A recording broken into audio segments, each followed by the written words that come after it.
Halo, assalamualaikum warahmatullahi wabarakatuh. Masih bersama saya di channel Kampus Impian yang akan membuat video-video yang interaktif dunia pendidikan, yaitu untuk penerimaan mahasiswa baru baik melalui SNMPTN, SBMPTN, UTBK, jalur mandiri dan lain sebagainya. Untuk kedepannya sudah menjelaskan tentang persyaratan-persyaratan beasiswa, lalu peluang beasiswa apa saja yang ada di masa pandemi ini. Untuk selebihnya silahkan klik tombol like dan subscribe agar kakak tambah semangat untuk membuat video-video selanjutnya. Share ke teman-teman agar lebih bermanfaat lagi. Jadi pada kesempatan kali ini kakak spesial banget buat kalian yang memang pingin melanjutkan tingkat pendidikannya itu di perguruan tinggi. Biasanya ada jalur SNMPTN ya kawan. Jalur SNMPTN ini adalah jalur yang pertama kali dibuka untuk ke perguruan tinggi negeri.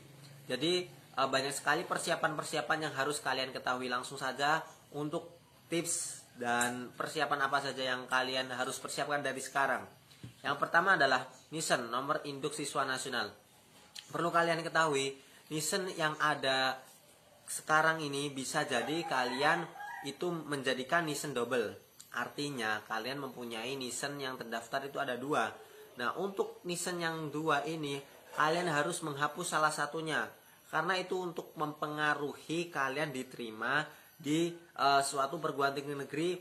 Dan biasanya data yang kalian masukkan itu harus double.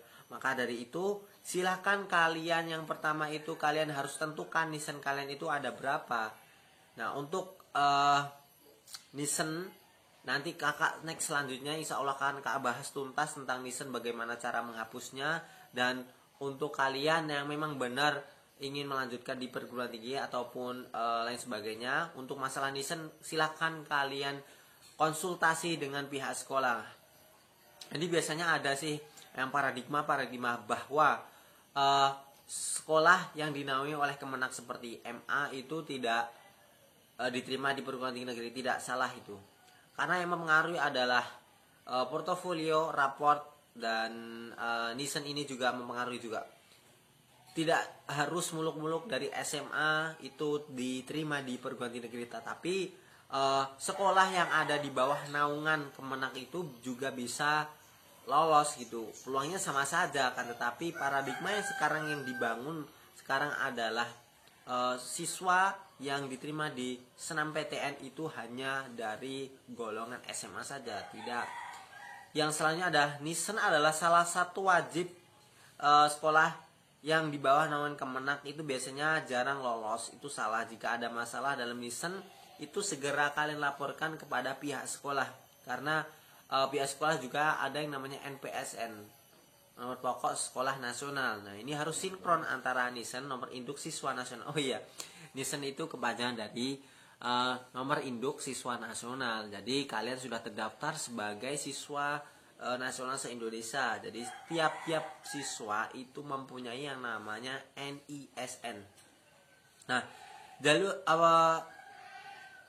apa saja yang menjadi nilai plus dari SNMPTN ini? Yang pertama adalah raport. Nah, untuk raport sendiri biasanya dari sekolah pun itu sudah disaring, dijadikan pemeringkatan.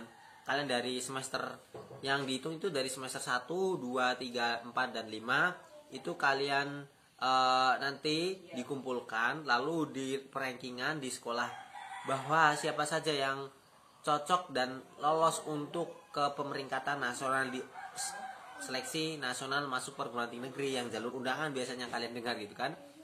Yang sebenarnya portofolio. Nah, ini khusus untuk portofolio itu adalah kalian jika memilih prodi yang membutuhkan seperti video ini. Kak contohkan misalnya seperti prodi pendidikan, jasmani, dan kesehatan itu ya.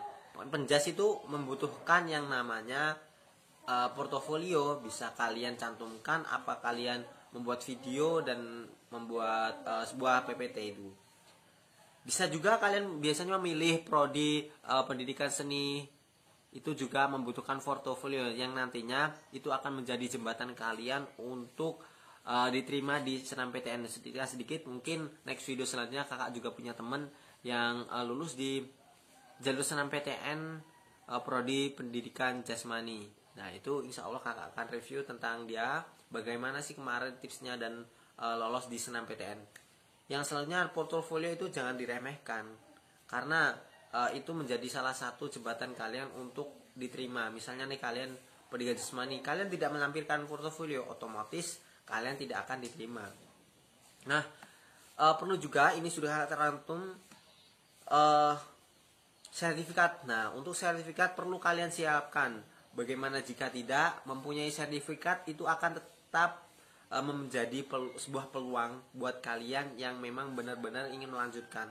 Misalnya nih, emang sertifikat itu dikabarkan hanya mempengaruhi sedikit, akan tetapi ini adalah suatu poin penting yang misalnya nih, ini hanya mempengaruhi 20%, 15%. Oke lah, kita tidak mempunyai sertifikat, kita bisa melampirkan portofolio dan raport. Nah, jika kalian ini sudah tidak terbantu, nah otomatis kalian bisa hanya membantu di sertifikat. Maka dari itu, juga sarankan buat kalian yang mempunyai sertifikat tentang keaktifan organisasi, kalian menjadi ketua, kalian menjadi sekretaris bendahara, itu silahkan kalian lampirkan. Dan ada salah satu penting faktor juga kalian mendapatkan di jalur undangan ini adalah akreditasi sekolah. Nah, ini untuk kalian, untuk akreditasi sekolah itu juga menjadi salah satu poin penting kalian menjadi diterima di SNMPTN perguruan tinggi negeri favorit Anda. Nah, akreditasi sekolah itu ada A, B, dan C. Nah, ada juga yang sudah cuman terakreditasi dari Kemendikbud ya.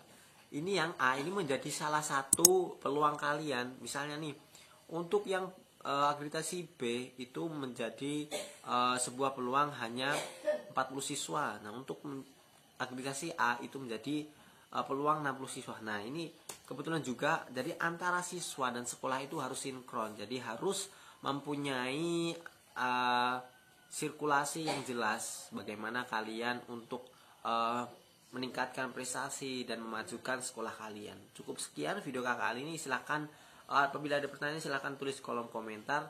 Jangan malu-malu. Apabila kalian malu silahkan juga DM di Instagram Razak Abdul 4338. Wassalamualaikum warahmatullahi wabarakatuh. Semoga kalian berhasil di senam PTN dan kakak tunggu di PTN favorit.